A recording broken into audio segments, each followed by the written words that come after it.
The Raptors equal their longest win streak of the season at 2 by taking down the Charlotte Hornets. Amidst some bad defense, there was some outrageous offensive performances that you need to see. Let's break it all down for you in tonight's post-game show.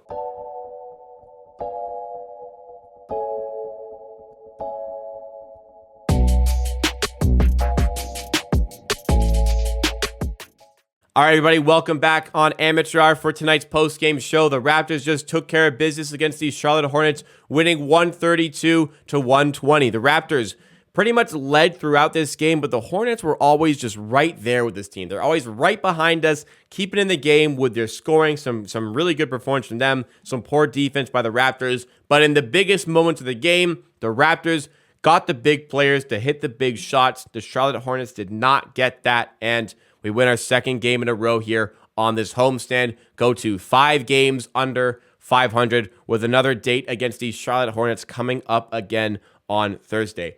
Whatever your opinion is on this team, you might say that losing is better. I think that's a fair thing to say, but this team is out there to win games. These players are being put out there to try and win games, and I'm supportive of that. I also understand that if you lose game, it could be better for a draft pick, so I'm okay with that as well. That being said, the Raptors, valued based on opposition win percentages, have the easiest schedule remaining in the entire NBA. The front office, there hasn't been any action yet other than the 10-day contract for Wieskamp. However, the front office, there's so much evidence, there's so many rumors going out right now suggesting that the front office is open for business. They are discussing things. They're actively shopping guys, looking for players, all this stuff. But they're going to give this team, I think, as much time as possible. And I think they're going to wait until the trade deadline before really pulling the trigger on anything and seeing what this team can do. And with an easier schedule coming up, if the Raptors can take advantage, then there will be a decision that needs to be made by the front office. But a decision absolutely at some point does need to be made by that front office, as I mentioned. But easiest schedule coming up. Another game against the Hornets coming up. Big chance to win 3 games in a row, extend that win streak to 3. And look, January is a lighter schedule with Raptors. I'm just keeping open to the possibilities. I'm open to the possibilities of winning. I'm open to the possibilities of losing. I am keeping an open mind. But this game in particular was a win for the Raptors. It was a very high-scoring game, unlike many Raptors games, but 132-120. Raptors don't usually keep up in these shootout sort of games. And it was weird to have a shootout against the Charlotte Hornets. Both of these teams, they are the bottom 2 in the NBA in terms of three-point percentage. Hornets shooting 32.5% on the season from 3. Raptors shooting 32.6% from 3 going into this game.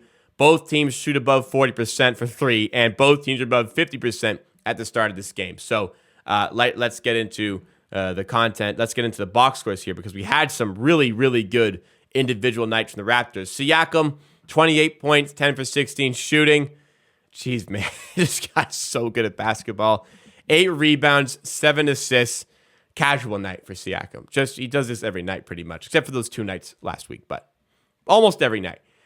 Gary Trent, another great game, 24 points, 6 for 14, 4 for 10 from 3. Gary Trent, man, 23-year-old Gary Trent. I'm really wondering if this is the guy that you really want to be trading because reports are suggesting that Gary Trent is the only person on the Raptors that's like being shopped as available, but he brings so much of what the Raptors need. It just makes me a little bit nervous there. OG may have been the star of the show, 22 points, 8 for 12 shooting, 6 for 7 from 3, 2 clutch threes to help the Raptors get over the line here. VanVleet, not his night, but we're still seeing some good numbers. He's taking a step back on offense. You can't deny that. He's shooting the ball less. 11 points inefficiently. But 8 assists, 7 rebounds. Nice to see. Had a couple of unlucky shots that rim out there. Did hit 2 of those threes in the clutch to help the Raptors get over the line as well. I understand it's still not a great night, but there's some signs of Fred VanVleet turning the corner a little bit on the season. Scotty Barnes, not his best night either. 7.7 assists, 5 rebounds. I mean, good to see these stats as well for him. 2 for 5 from the field. Right now, the Raptors are kind of, I like the term somebody in chat used. They're really using Scotty Barnes as the glue guy. It's kind of a tough situation to be in, but Scotty Barnes is being deployed in that role. I think that's for the sake of winning games right now, sure. For the sake of, wanting to improve Scotty Barnes' game, I don't think this is the right call, but I think it's on the front office kind of to strategize the roster a little bit better to fit that. As we move further into the bench, Raptors finally get a good bench game. We get 40 points from the bench today. Boucher dropped 12, had a great second quarter. Achua dropped 13, had a great second quarter where he hit 3 threes. Juancho had a solid second quarter. Koloko was decent throughout the game, got 8 rebounds. Not a great night from Flynn, though. That purple patch we saw in December is maybe fading off a little bit, but did hit a nice 3 in the fourth quarter, at least to make it one field goal made in this game. Hornets, though, they kept the offense flowing. 3 guys get 20, all 5 starters into the double digits for their team. They made it difficult on us, but ultimately it was us who had the big plays late. Team stat-wise, again, the 2 worst three-point shooting teams in the entire NBA. The Hornets shot 43% from 3. The Raptors shot 46%. From the field, we shot 50. They shot 56.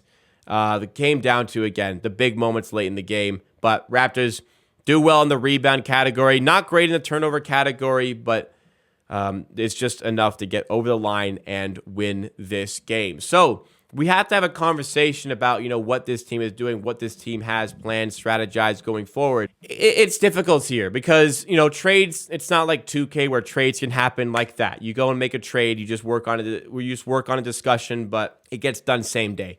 Not really how trades work in the actual real world NBA. These things take time. And reports are very much suggesting the Raptors are very active in trade talks. Everyone's reporting that every team is getting offers from the Raptors. Only Gary Trent, though, is being made available. And I'm just wondering, these games are really showcasing that Trent is providing a lot of what the Raptors need. We need floor spacing. We need shot creators. Gary Trent is perfectly doing that. So trading him, I don't know if that's the best way to go. Although this is a guy who is a free agent at the end of the season.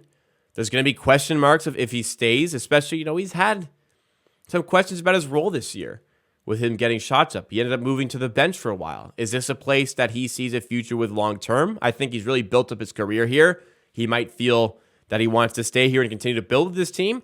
There might be a big team that comes knocking that needs, a shot creator, a guy who can space the floor. I can see the Lakers making a big play for Gary Trent in the summer when that Westbrook contract's off the books. You got all that money to play with. You can throw a lot of it at Gary Trent Jr. So that's difficult when it comes to Trent in terms of if he's the guy that you want to trade and the way he's playing right now, you might get really good value out of him. In terms of the player, I want to keep him, but these are factors you have to consider. Other players you might consider trading, Fred VanVleet. Well, what value are going to get for him? Is it going to be as good as Trent? That's going to be difficult. Fred VanVleet is probably more likely to stay with the team beyond this season. I'd say I'd be really shocked if Fred turned down a contract with us to go elsewhere. So these are all factors that I'm sure the front office are considering. But Gary Trent, we really need to have a conversation if he's the right guy that should be getting traded. So as far as trades overall, like I said, it's going to take a little bit of time here for the front office to kind of see things play out. But the schedule is favorable. Like I said earlier, it's the easiest schedule in the NBA.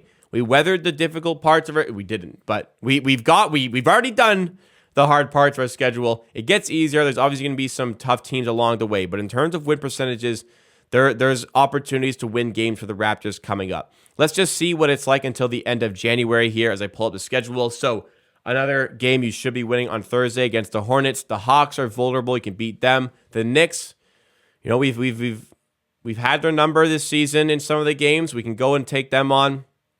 Or we didn't. We lost their last game. Well, we had their number at MSG. That's a winnable game. The Bucks, amidst their injuries, and they haven't been playing well. They're going to be favored likely at home, but that's a winnable game. The Timberwolves have been a mess, even though they've won 4 in a row now.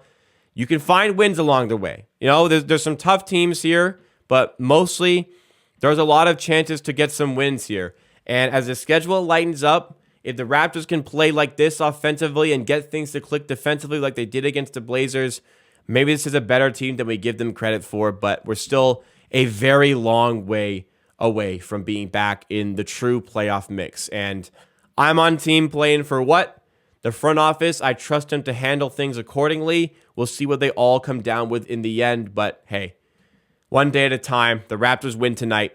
Let's celebrate that. If you guys did enjoy the content, please remember to smash that like button. Help get the content onto more recommended pages. Help spread the word of the channel. And speaking of the channel, if you're enjoying content like this, you want to see it for every single Raptors game, please make sure you are subscribed to Amateur Hour. You won't regret it. If you love the Raptors, you're going to love Amateur Hour. Get subscribed today. Thank you so much, everybody.